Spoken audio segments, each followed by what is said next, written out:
দক্ষিণ ও দক্ষিণ পূর্ব এশিয়ার ৭টি দেশের আঞ্চলিক জোট বিমস্টেক সম্মেলনের খবর জানাতে থাইল্যান্ডের ব্যাংকক থেকে আমাদের সাথে সরাসরি যুক্ত হচ্ছেন সহকর্মী নাফিল ইসলাম লিঙ্কন এর আগে সংবাদে জানিয়েছিলেন যে সকালেই শুরু হয়েছে এই সম্মেলনের আনুষ্ঠানিকতা।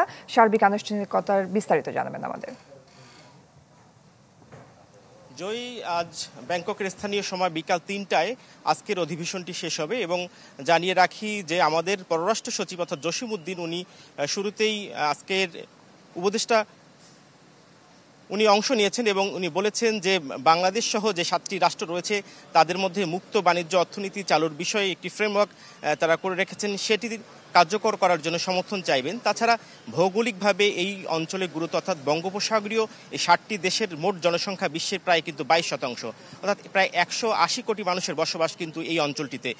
সেক্ষেত্রে এখানে যে বৈশ্বিক যে বাণিজ্য প্রতিবন্ধকতা রয়েছে সেটি কাটিয়ে আঞ্চলিকভাবে সম্পর্ক এবং আঞ্চলিকভাবে যে বন্ধুত্বপূর্ণ সম্পর্ক উন্নয়নের মাধ্যমে এই অঞ্চলে যেন ব্যবসা বাণিজ্য, যোগাযোগ ব্যবস্থা, বিদ্যুৎ সহ জ্বালানি সহযোগিতা এবং সবকিছু মিলে এই অঞ্চলের মানুষের ভাগ্য উন্নয়নে এই জোট কিন্তু একটি বড় ভূমিকা রাখতে পারে।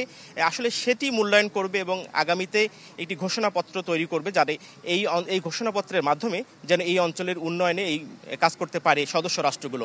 এছাড়া আগামীকাল সম্মেলনের গুরুত্বপূর্ণ দিন, সেখানে অংশ নেবে আমাদের উপদেষ্টা অর্থাৎ প্রধান উপদেষ্টা ডক্টর মোহাম্মদ ইউনূস এবং ভারতের প্রধানমন্ত্রী নরেন্দ্র মোদী।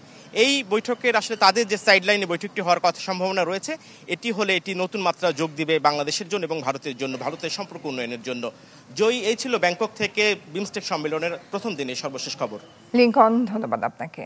দর্শক, থাইল্যান্ডের ব্যাংকক থেকে যুক্ত হয়েছিলেন নাফিল ইসলাম লিঙ্কন। একনল হ্যান্ড ওয়াশ 100% প্যারাবেন ফ্রি, তাই নিরাপদ হাতের জন্য আস্থা রাখুন